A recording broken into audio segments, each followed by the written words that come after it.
बातमी सोलापूरमधून आहे। सोलापूरच्या बार्शीमध्ये फटाका कारखान्यात भीषण स्फोट झालाय।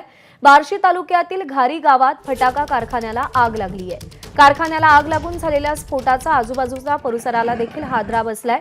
युन्नुस मुलाणी यांच्या मालकीचा हा फटाका कारखाना आहे। या कारखान्यामध्ये जवळपास 15 महिला मजूर काम करतात। सुदैवानं आज वटपौर्णिमेची सुट्टी असल्यामुळे कोणतीही महिला कामाला गेली नव्हती। या स्फोटामध्ये कोणत्याही पद्धतीची जीवितहानी झालेली नसून कारखाना मालकाला मात्र मोठा आर्थिक फटका बसलाय। घटनेची माहिती मिळताच पांगरी पोलीस घटनास्थळी दाखल झाले असून ते पुढची कार्यवाही करतात।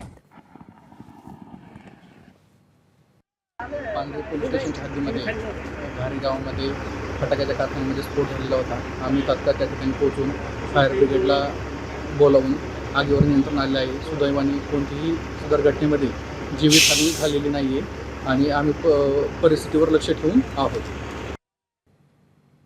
आफ्ताब शेख आपले प्रतिनिधी सध्या आपल्या सोबत आहेत। आफ्ताब, आग नेमकी कशामुळे लागली आणि सध्या काय परिस्थिती आहे घटनास्थळावर? प्रज्ञा, खरं तर आता अग्निशमन दल आणि पोलिसांतर्फे आग जे आहे ते नियंत्रणात आणण्याचे काम सुरू आहे। आग पूर्णपणे विझवलेली असली तरी हा फटाक्यांचा कारखाना होता आणि त्यामुळं फटाक्यांचा साठा जर तिथं लपवून ठेवला असेल तर ती घटना आणखी वाढण्याची शक्यता नाकारता येते। त्यामुळे पोलीस जे आहेत त्या दृष्टीनं खबरदारी घेत आहेत। बार्शीपासून अवघ्या काही किलोमीटर अंतरावरती असलेला घारी जे गाव आहे त्यातल्या शिवारामध्ये हा कारखाना चालू होत होता। मुलानी नावाचे व्यक्ती आहेत, त्यांच्या मालकीचा हा कारखाना होता। पोलीस जे आहेत ते सगळ्या कागदपत्री जे असतील कारखान्याला जे मिळाले परवानगी आहेत त्याचा देखील तपास करतायत आणि त्या दृष्टीनं साठा तिथे किती ठेवण्यात आला होता या दृष्टीनं तपास सुरू आहे।